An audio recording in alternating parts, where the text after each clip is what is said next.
Sound take 7 action. Budget में बिहार है, नीतीश कुमार है, कह रहे हैं लोग विपक्ष वाले।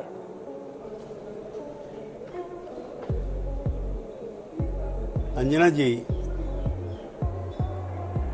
मैं अब से 40 साल पहले जब मैं पार्लियामेंट में आया था, बजट बंटवारे के बाद बिहार में पलायन, बेरोजगारी और गरीबी के अलावा कुछ नहीं बचा। अभी मजा आएगा ना भिड़ो। वर्सेस कुर्सी बचाओ। विपक्ष कह रहा है कुर्सी बचाओ वाला ये है बजट, आप कह रहे हैं समृद्धि बढ़ाओ वाला है। आपके पास है 1.5 मिनट, जल्दी से जनता को सीधा कन्विंस कीजिए कैसे ये समृद्धि वाला बजट है, कुर्सी बचाने वाला नहीं है। और सबसे बड़ा मैं मानता हूँ कैंसर की दवाई एक लास्ट लाइन, कैंसर की दवाई से कस्टम हटा है। इस बजट को मैं बहुत सर्वोत्तम मानता हूँ। धन्यवाद मोदी सरकार, धन्यवाद एनडीए सरकार। गजनी की औलाद।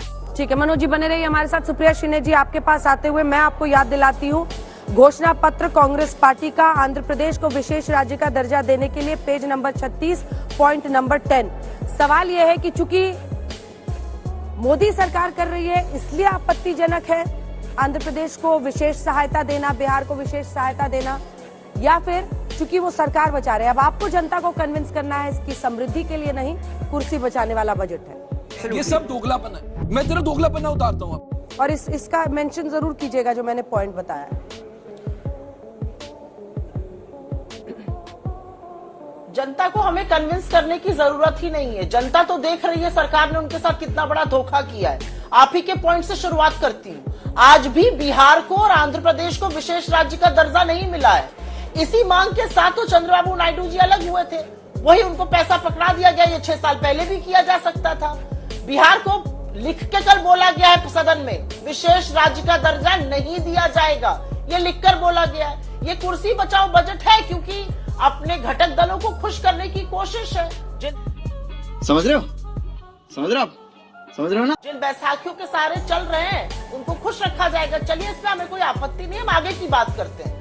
आपने समृद्धि वर्सेस सियासत का बजट ये बोला, किसकी समृद्धि है? मिडिल क्लास की बात कर लेते हैं। 10 शब्द बोले वित्त मंत्री ने महंगाई पर, और 10 शब्दों के बाद बजाय राहत देने के, महंगाई से या कुछ मिडिल क्लास के लिए राहत लाने के, उन्होंने अगर आपका पुश्तैनी घर है उससे इंडेक्सेशन खत्म कर दिया।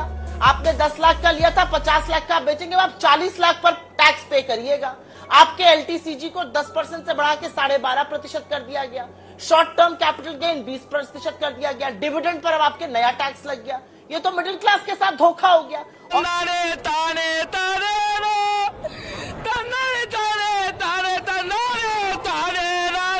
और अब बात कर लेते हैं भारत के किसान की, भारत के युवा की, भारत के स्वास्थ्य की।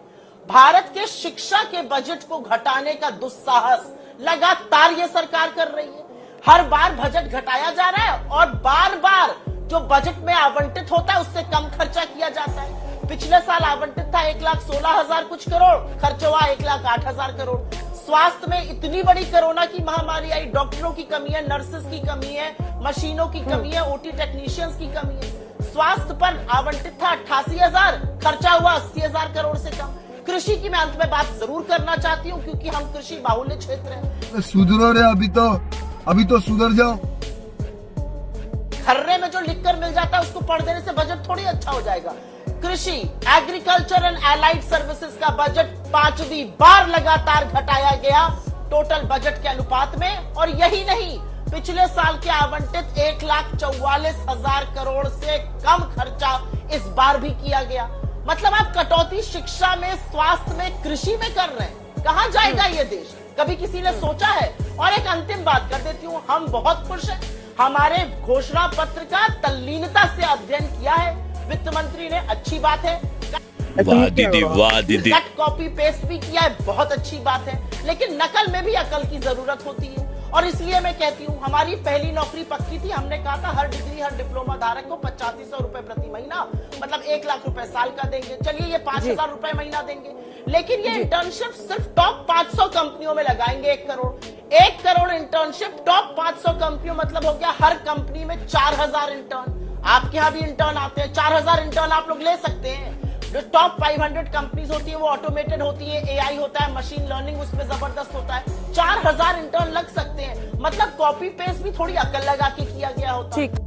आज जिस तरीके से केंद्र सरकार ने बजट के माध्यम से एक ऐसी राजनीति शुरू की है जो बदले की राजनीति है, जो भेदभाव की राजनीति है, राज्य को राज्य से लड़ाने का काम किया है, वो दुर्भाग्यपूर्ण है।